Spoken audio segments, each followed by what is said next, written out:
Thank you, Josh. Thank you, everybody. Stay standing for just a minute for absolutely no reason other than we all need some energy badly today. You and I both. Just stay up for a minute. Thank you for coming. Thank you for entrusting your time to me. I don't take your time lightly. Life is short. We got stuff. We got problems. We got visions. It's not easy, all right? But thank you for entrusting your time to me. I promise to make this time worthwhile some way, somehow. I promise there will be people in this room that leave here with something that moves them and changes them. I don't know who it is. It's not based on my power, but I thank you for honoring me with the time here. Give yourselves a hand for showing up on January 18. All right? Okay, everybody, please have a seat. Let's get to work. Let's go build some businesses. Let's do something useful, right?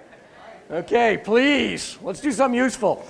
So, by the way, just a quick story that's not really critically important, but we were talking last year amongst the people that I'm working with on my team, talking about events and should we do more events, and some of you know my philosophy about marketing channels, and you're going to get a lot of that today. And one of the things that we concluded was speaking events kind of works for us for whatever reason, right? So what should we do in 2019? And the answer was clearly more speaking events. So then the idea is, okay, well, how many more do you do? We did 4 larger ones last year. How many do we do this year? Or we did 3 larger ones last year, I should say. How many do we do this year? We had this idea, should we do 6?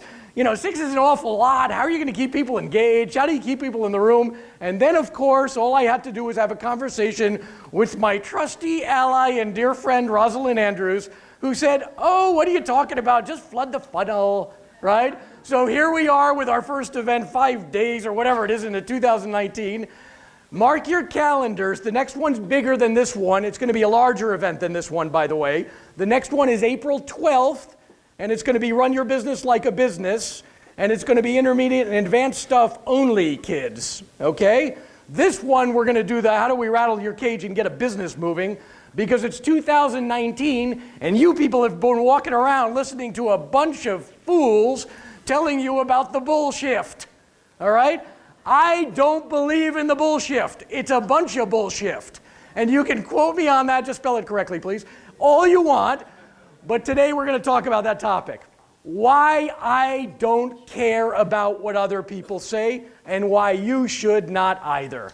It is 2019, and friends of mine have said, are you out of your mind, Dave? Like most of your clientele's in the real estate industry. What happens in a downturn? And my answer was, what are you doing to build your business? Are you growing it or not? Because there are people in a downturn that are going to do considerably more business than you. There are people in December when you shut down and took the frickin' month off that had a bad December and they crushed your best month in the middle of the year. So the truth of the matter is none of this has to do with anything. It is literally all about your mindset.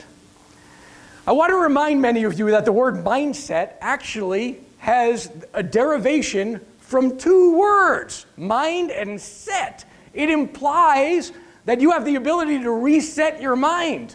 You can change from the inside out, which is required to run a good business. Okay, some of you, if you don't mind, by a show of hands, how many of you have never been to one of these events we've done over here, okay? It's a pretty healthy number of people, okay? I'm guessing about 1/3 of you, maybe 40% of you, something like this. Hello, Mark. I didn't see you there. Hi, Gina. All these friends are here. It's so cool. Okay, so let me just share with you a little of my story, if you don't mind, for those of you that haven't heard it. For those of you that have heard it before, let's do a different version of it for a change, shall we? So I grew up in Jamaica, Queens, New York. Those of you that are from out there, I have a couple friends in here from Queens. Those of you from there know it's kind of lower middle income. In fact, it's getting lower and lower as you go along. When I grew up there, it was a wave of brick apartment buildings.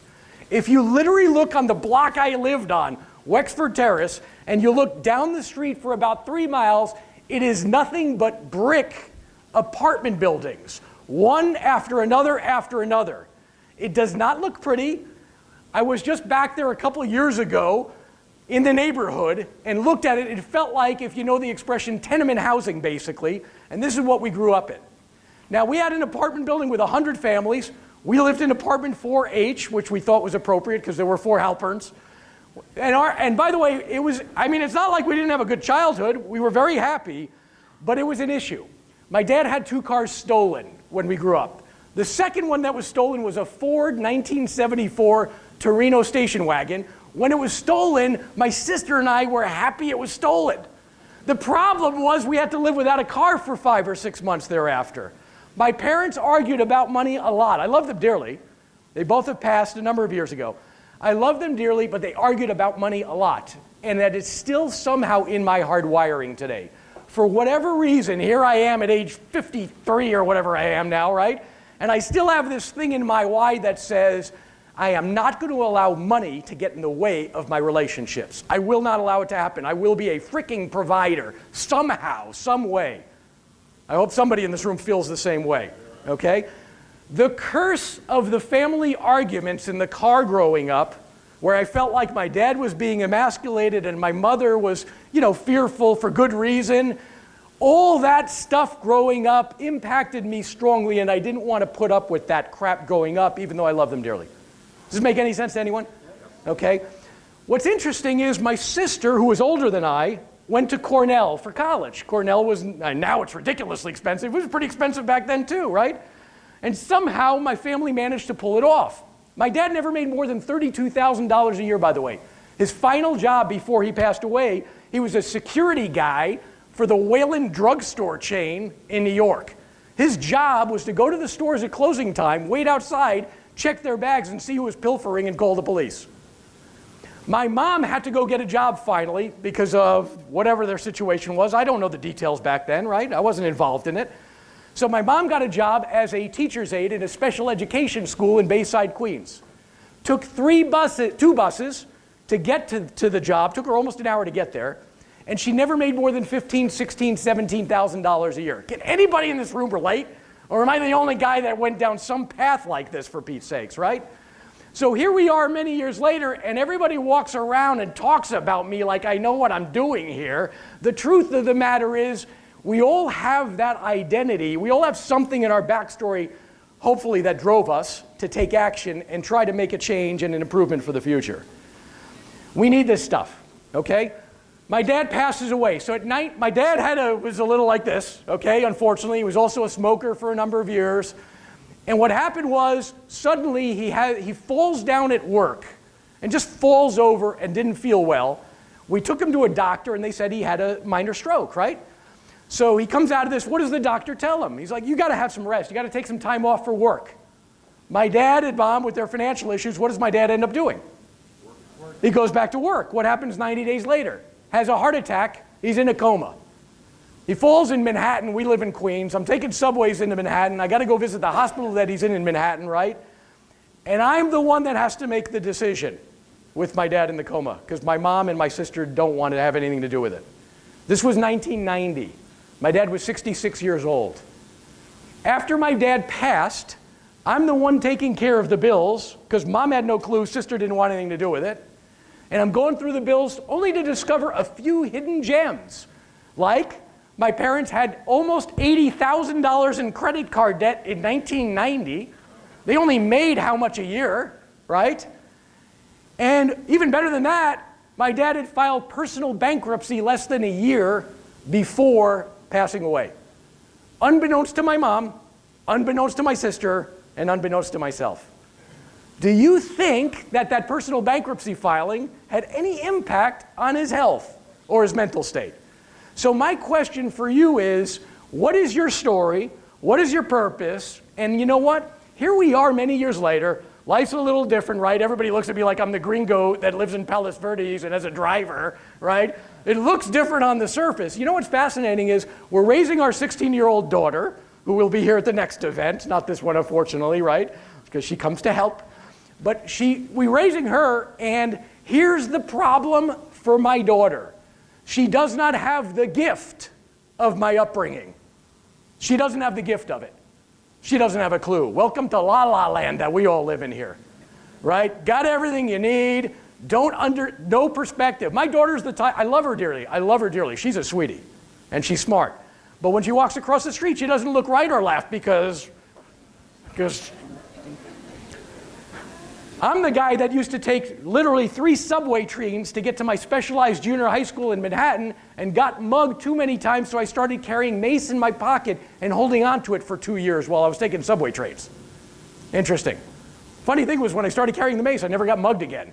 They don't even saw it. I don't know what happened. Anyway, I didn't have a chance to try it, see if it worked, right? You already know where I'm going with this one, because I know a lot of you. Because facts tell, but stories sell. You are not in a transactionally based business, kids, nor am I. We are in a relationship sales business. Your business will grow the better the relationship builder you are. You don't like people? Too bad. You can't build. That's just the way it works, right? And the reality of influence is you can't influence people without building relationship first. John Maxwell says, leadership is influence. Nothing more, nothing less. You'd probably argue coaching is influence, nothing more, nothing less. I'm going to suggest to you all, sales is influence. Nothing more, nothing less. The greater the influencer, the greater the sales volume. I would say the greater the profitability, but some of you don't know what to do with your money when you make it. I have a private coaching client, by the way, that just barely missed 7 figures bottom line this year. First time ever. Pissed away half of it in other ventures and shiny pennies, as I like to call them, that didn't work and had nothing to do with his competency. It's like the doctors that go take their money and go and reinvest it in stuff they don't know crap about because it was, you know, they came out of med school and it was too easy. Because their rates are so high. We need some business skills and tools if we wish to build, kids, right? But the truth is, relationship comes first. It's more important that I tell you my story up front, because then if you find commonalities in this story, and I'm going to tell you more stories and anecdotes today, because the more chances I have to connect with you on some level, the more likely you are to have your ears open to hearing a message that might just change your thinking and your activities. This making any sense? Okay. Let's talk about that comment for a second. If I had today I wanted a screen up there because I'm actually going to do a little show and tell for a change. I don't usually do it in this large a venue, but I want to do it today with your permission. So hopefully it's not too slowish for you, but you need to see some stuff that you have to master to build your business nowadays, whether you like it or not, okay? So we're going to do some stuff, but usually I'll have a whiteboard, and on the whiteboard I like to write this expression that says results, right? By a show, this is one of those cheesy questions you make people raise their hands for even though it's a dumb question, but let's do it anyway just for entertainment value. Anybody in here intend to do a greater performance or a better result in 2019 versus 2018? Raise your hand, okay? So you're telling me you want to change your results, and I'm telling you it ain't happening. Tough. Go home. It's like, actually I had a woman come up to me not long ago who said, Dave, she was Keller Williams Downey. She said, Dave, I did 40 transactions last year. I want to hire you to be my coach because I want to hit 100. That has always been my dream. I want 100, I want 100, I want 100. And I said, this is what I said to her. What do you listen to in the car down here? And she said, music. I said, you have no shot. She said, this is what she said to me. She said, Dave, I didn't hire you yet. I'm still interviewing coaches, and you're telling me I have no shot. What kind of coach are you, right? And I told her, I'm just telling you, you got no shot. She hired me anyway. I don't know why. It's like all you people that know me, you like getting beat up by me for some reason, right? It's like, I think it's like part of the fun. Let's just hear David beat. I love beating up realtors. It's so easy. Sheesh. Holy crap. Okay. So all the people that are not in real estate are really laughing right now, right? It's like, oh, it wasn't me, right? Okay. And those of us are like, yeah, hide yourselves, right? Okay, so we're here to change our results. Hopefully a little more than incrementally this year. And I'm telling you right now, I don't give a crap about the bullshit. You can increase not only incrementally, but more radically than that. However, there is a requirement or a prerequisite. If you're taking notes, write this down. Some of you have written this down 20 times with me already. Write it down for the 21st time. Because you heard it, but it doesn't mean you heard it. So we're here to change our results. You write that down on the right-hand side of the page. Maybe write radical change of results. Hope all of you understand radical change of results don't happen overnight. It's not like you go to Halpern seminar and your life changes the next day. Oh my goodness, I have people in our $29 program. I'm going to share that with you in a little bit. And they're like, it didn't work for me. Now Roz and I, we can't help ourselves. Now we say back to people, oh, you mean you didn't work? Right? So what does it mean? It didn't work for me, right? Gee, my job's not to make you better, people. Your job's to make you better. Oh, I know it sounds old nifty for a coach to say that. It's kind of weird, right? But it's your job.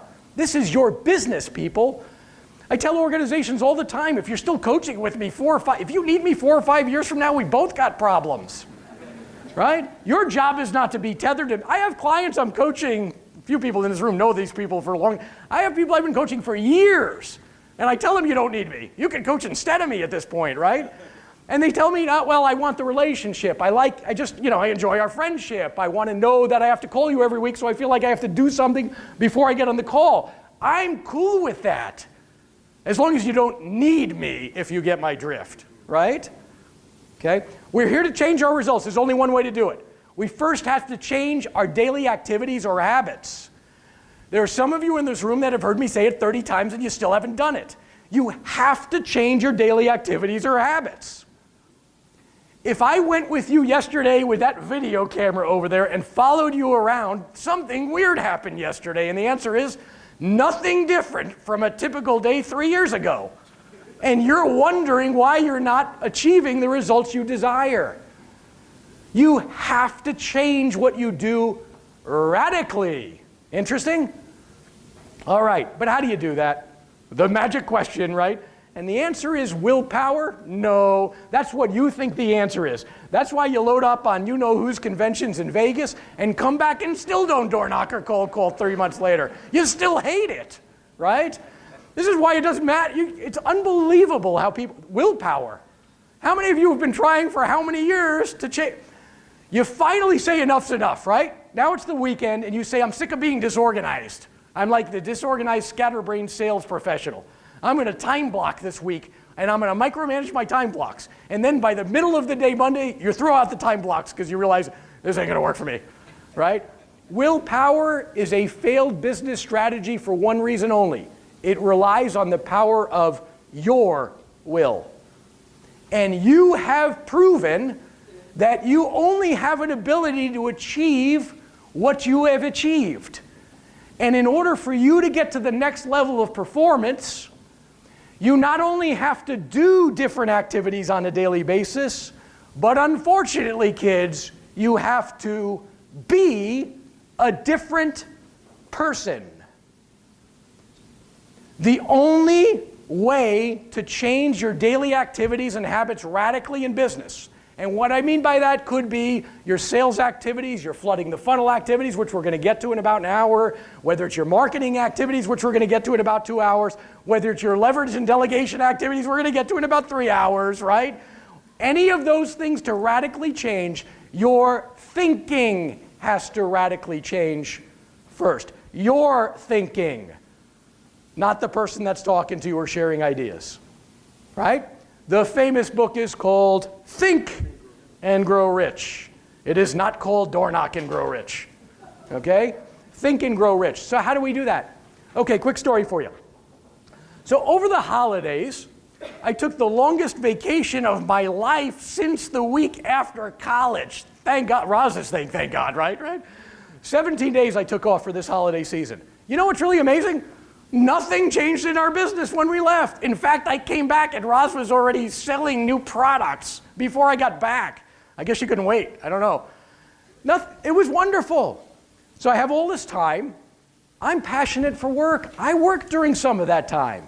Most of the time was spent connecting with my wife, having wonderful times with my daughters. We did a lot of crazy fun stuff. My wife and I did, I think it was 4 days in a row where we got up before the sunset and went for runs, watching the sunset from Terranea, you know, the resort in that area. 4 mornings in a row in the dark, going out for runs and hanging out and all this, and then overdosing on, carbs with our daughter at Uncle Bill's Pancake House in Manhattan Beach. You should go, great place, among other places. There are a few people that have never been there, I guess, right?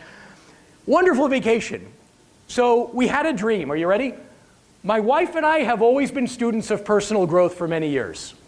Always, both of us, which that's a gift in marriage, by the way. So you may be surprised to hear this, but early on in our dating life, actually, She was trying to drag me to a Tony Robbins event, and I'm like, I ain't going to that guy's event. And I went, and I thought it was great, actually. It was really weird. And then later on, I'm at a Tony Robbins Wealth Mastery event, and one of the speakers is this guy, Keith Cunningham from Austin, Texas, who's a business coach. And I go right up to him after the meeting, and I just thought he was terrific. And my cup of tea, my style, right? So I spent some time chatting with him. My wife afterwards is like, why don't you coach with him?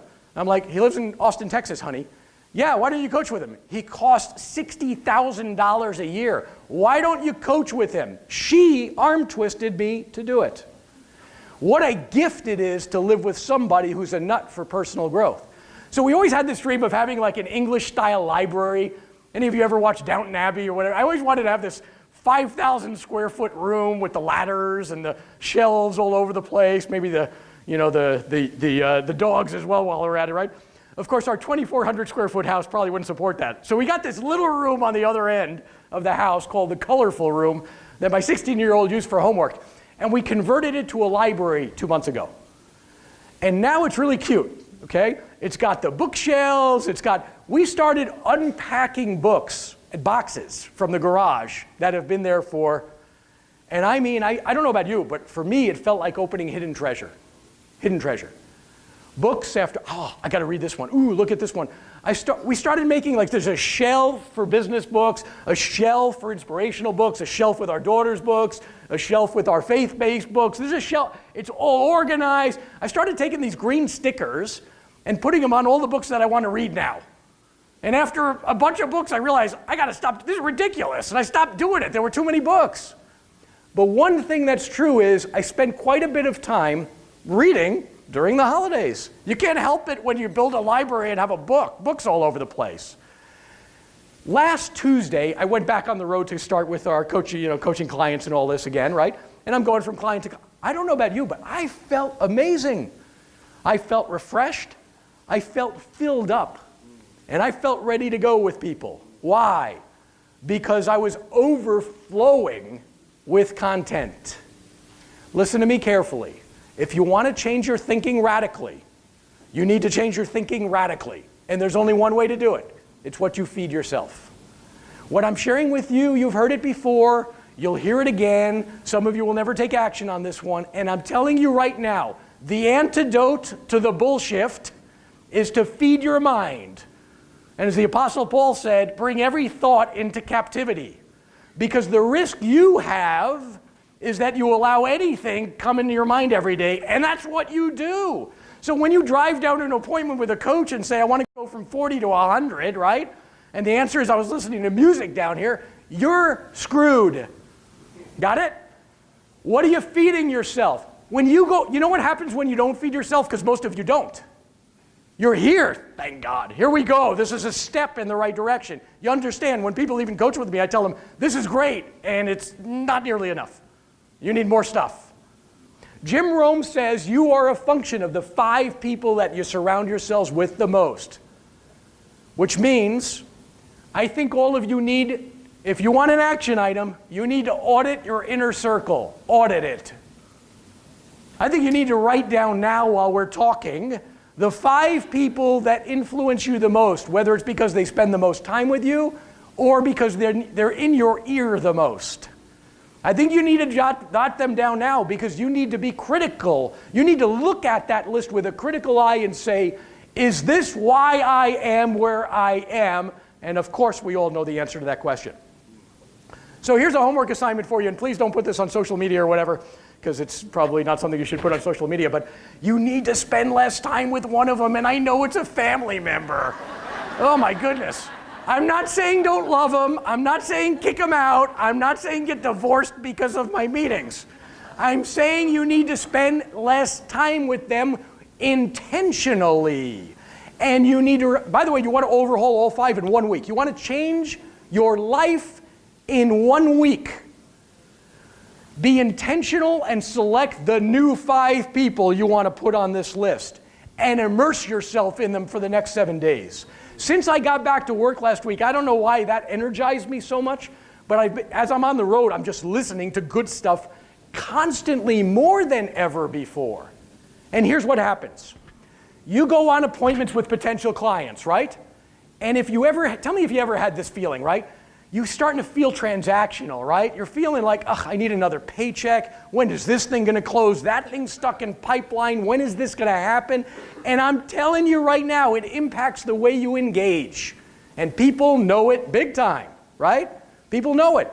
The number one thing for me in order to really add value to people is I have to get money out of the equation so I can focus on people. It's the only way to do it, right? The problem is when you're thinking transactionally, you're screwing it all up. Because now it is about, and they know it's about the process. But do you know why you feel that way? It's not because your pipeline's barren. It's because you're not feeding yourself. The number one thing that I like to do, this is the way I'd like to describe it. It's a little bit like a sales funnel, right? View me, pretend I'm a coach, right? So are you. I'm an influencer, so are you. Remember, sales is influence, nothing more, nothing less. Leadership is influence, nothing more. Coaching is influence, nothing more, nothing less. You're in the same business as I am. We're in the business of leadership. People want to be led.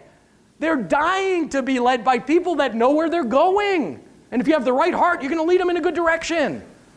Your job's to influence them to make a decision you think is good for them. They don't always do it, but that's your job, right? That's my job. Think about it. The only way to do it is to flood your funnel. Now we're talking about a different flooding of the funnel. We're talking about feeding yourself. The way I'd like you to view it is like a funnel. If I feed myself a ton of good stuff, like the last couple of weeks at home, then I can go out and feed others somewhat. It's like a funnel. I hope this is helpful in some way. I know it's a weird little introduction to tell my story, but I wanted to start right there. The rest of my story, how are we doing on time? Amir, we got 11:15. We're supposed to go to a win. I have no idea. Let's see. Okay, we're good. So I'm skipping over a lot of my personal story. You'll get little anecdotes later, but I wanted to start with that in mind because the antidote to bullshift is your mind. The antidote to bullshift is every time you hear somebody talking about shift, economy, interest rates, my business is down and all that crap, I want to remind you I'm working with a bunch of people that are crushing it right now. Our own business was an all-time record in December, and this month we project more. And most of my clients are in the shift. What does it have to do with anything? It has to do with your funnel, your mindset, your funnel, your mindset, your funnel, and your business skills so you think like a businessman or a businesswoman, which simply means organized thinking. And not letting other stuff get in the way of your focused plan, which should look nothing like the person seated next to you. Hope this is helpful, okay? So here we are, the bull shift. The last event we did in this room, some of you were here, and we had the little bit of a bigger one last time, and we got the big one coming April 12th, right? So the last time we were in this room was October 27th, Friday. On October 28th, Saturday, I did my daddy-daughter date at Starbucks, caffeinating the heck out of my 16-year-old like I like to do, right? And we have a rule. Daddy cannot look at the newspaper rack in Starbucks because it's filled with junk. And I violated it the day after our event. And my daughter's like, don't do it, don't do it. And I did it. And the front cover page of the Wall Street Journal said, literally, I have the article in my bag here if you want to see it today. Real estate industry decline deepens. I know you're not all in real estate, but let's go there anyway. The whole article was negative. Negative, negative, negative. 4 columns of uh-oh. The 4 facts that were in the article, the 4 statistics that were in the article were as follows. Ready? Because this was October, right? So it was back to September. It said the real estate market declined by 4.3% versus the prior year's September. Number 1. Number 2, real estate prices are 50% higher than 2012. Number 3, the United States gross domestic product is expected to increase by 4.3% next year, which is stunningly unheard of in an economy the size of the richest country in world history. Imagine you're doing $1 gazillion in business every year and you're expected to increase by 4.3%. Shall I continue? The 4th and final statistic was that unemployment at 3.9% was a record low since 1969. My question for you is, if you're thinking like a businessman or a businesswoman, and you've got an industry with a 4.3% decline, 50%, what would you do? Are you in or are you out? Listen to me, kids. Roz and I will sign up for that any day. You want to take away 4.3% of our clients and raise our prices 50%? We're in. But you're running around talking junk to yourself, most importantly. What are you feeding yourself with? You could go down, but there's somebody else out there that's doing a ton more than you even if they go down. So what's the point? Let me continue. The short version of this story, most of you know the story, is my brother-in-law who's floating around here somewhere, I think. Is he around? I saw him earlier. There's Juan Carlos. He's out front. Okay. So my brother-in-law asked me for help about 5 years ago, right? He had done 6 transactions in 2013. Okay? I don't know if we could, we'll pop up the screen right after the next break if that's okay. I'm going to show you the numbers so you don't think I make this stuff up. I'm going to show it to you with the spreadsheets. Okay? He did 6 transactions for $2 million, made about 40, 50K that year. Asked me for help. We got 6 buddies of his together, and we started a process with him that led to him going, and you'll see it on the spreadsheet, I'm not making this up. He went from 2 million to 3.7 million in gross volume, whatever, to 6.9 million to 9.8 million, and he just ended up this calendar year with 11 million in volume. Right? What did he do? Write this down, the 5 levers of business. I'm doing it in 120 seconds or less, so you're going to be having 100 questions about it. You're not getting answers to it right now. There are 5 things those guys did differently, and we're going to get to it right now. Number 1 is they measured their activities and results daily, and they were really good about it, the 7 of them, because they sent emails to each other every day when somebody didn't enter the numbers at 12 noon. They copied me on their emails, which was kind of comical, because they kept using slacker like a curse word. Hey, nice job not putting your numbers in, slacker. Hey, nice job being last out of 7 in activities last week, slacker. And they kept sending these emails all year long.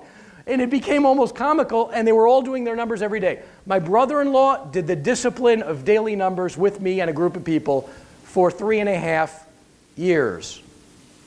When was the last time you tracked your daily activities and numbers and did it repetitively over the course of days?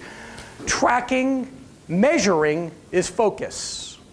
There are people in this room I've been working with for years. You're still not doing it. You're still not doing it. Measuring is focus. If you do it once a week right before I show up, you're missing the great benefit and blessing of doing it daily. Because when you do it daily, you're not going to be pleased with your numbers every day. This is the real world we live in. But it's going to keep you engaged far more in general. You're going to work it. Number 1, they measured. Number 2, they had weekly meetings. We're going to talk about that shortly. The weekly meeting is the bread and butter of corporate America. Then you get to the 1099 world, nobody does it. Why? Because it's a review of metrics in front of a group of people, and it's also a way to share ideas and solve problems together. Number 3, time management. Most of time management was spent helping people stop wasting time on addictive activities or administrative activities that don't grow the business. Real quick on this one.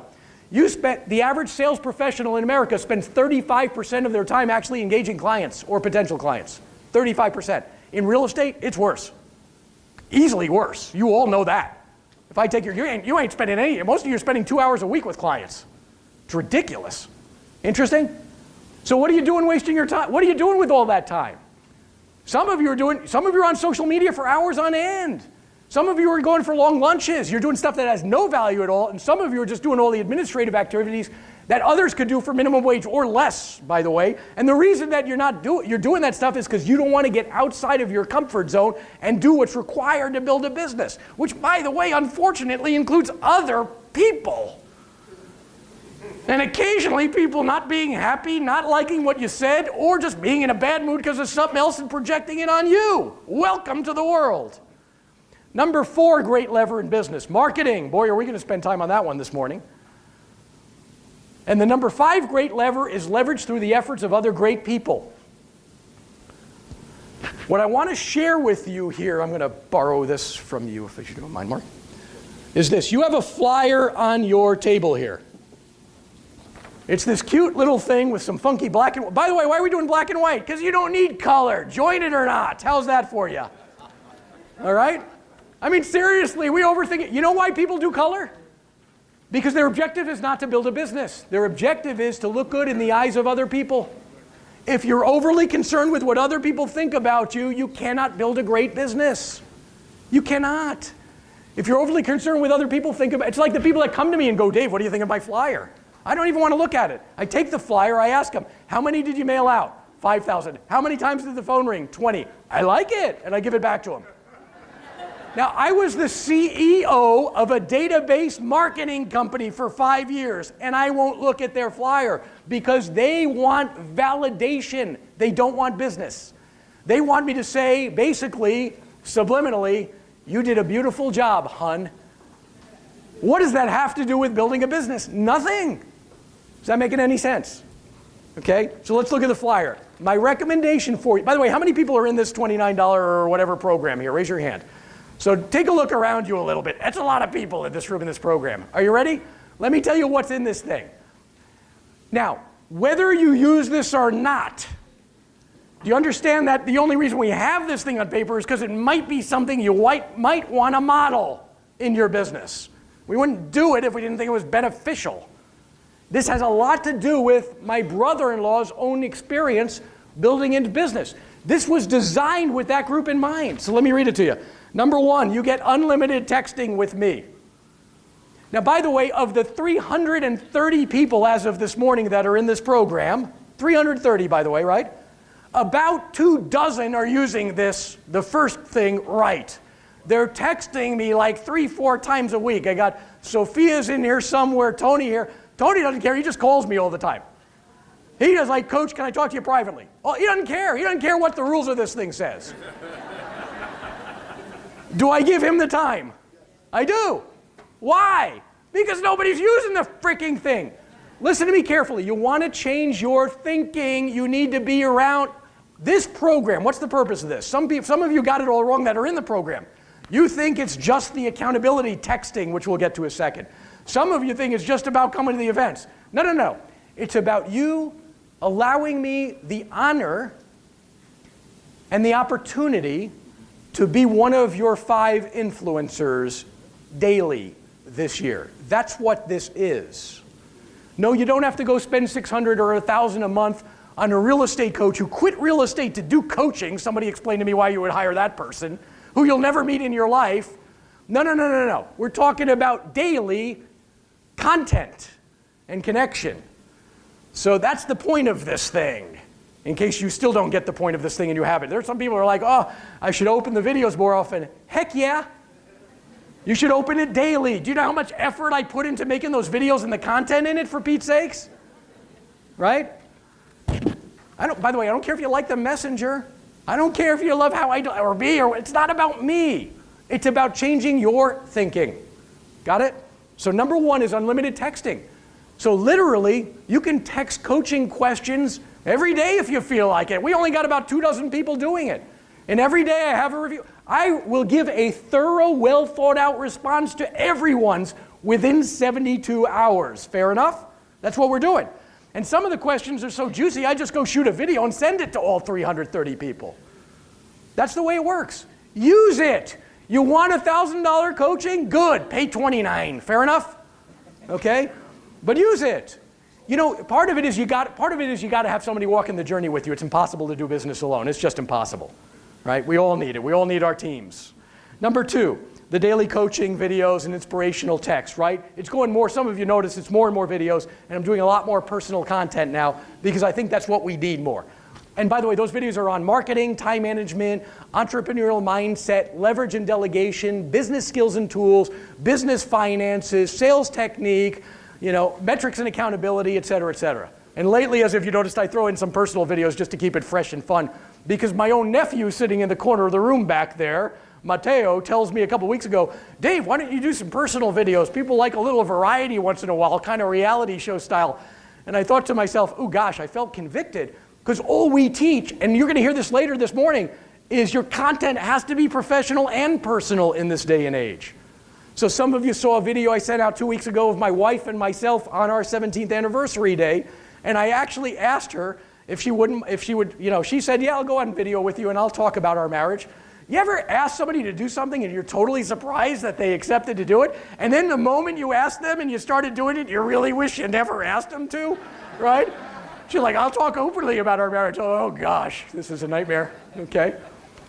But do you understand, do you know how many replies I got back through Lion Desk from people that are on this program about that video? Some of you sent me very long, literally life stories because that video has so much impact on you at your stage of life.